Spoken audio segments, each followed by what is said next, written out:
A maré ajudou e o mega navio que encalhou no canal de Suez e bloqueou a principal ligação marítima entre a Ásia e a Europa por 6 dias, finalmente voltou a navegar nesta manhã.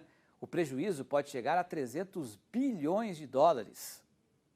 Com 400 metros de comprimento e 220 mil toneladas, o mega navio operado pela empresa Evergreen encalhou no canal de Suez na terça-feira, em meio a ventos fortes e uma tempestade de areia, e bloqueou a passagem de todos os outros navios. O bloqueio causou um congestionamento de mais de 300 embarcações, que poderia ser visto do espaço, pelo canal de Suez, onde passam cerca de 12% de todo o comércio global.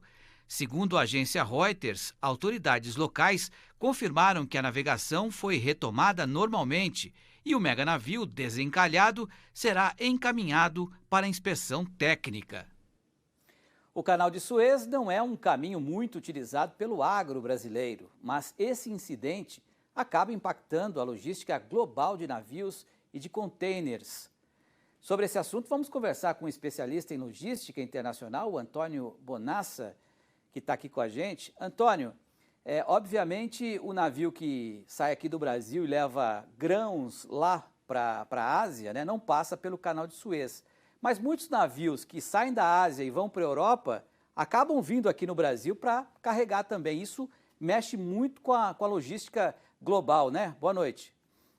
Boa noite, Petri. Perfeito. Muitos dos containers que acabam chegando no Brasil, eles passam pelo canal de Suez. Na verdade, containers refrigerados chegam a ser 21% de todos que vêm para o Brasil.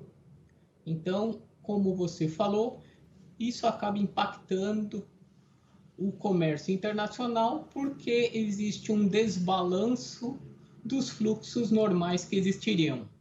Agora, Antônio, por que você estima aí que serão necessários 3 meses para que a logística internacional de exportação e importação volte ao normal nesse efeito dominó?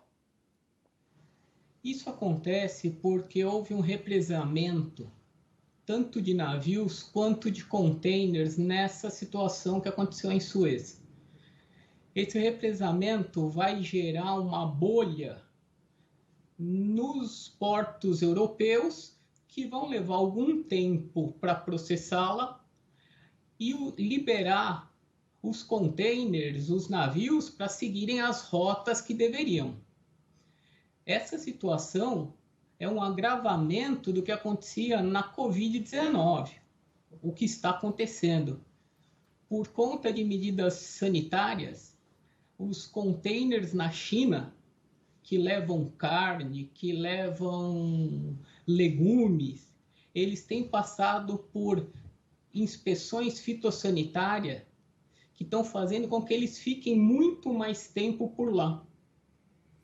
O que vai acabar gerando um problema adicional a esse fluxo que desencadeará no Brasil. Então, esta normalização pode levar até 3 meses, sim.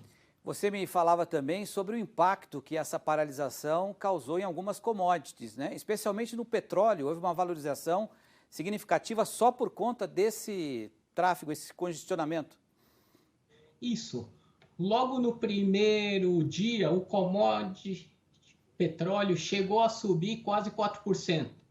E isso é um impacto direto no custo de produção do nosso agronegócio. O valor do frete também subiu.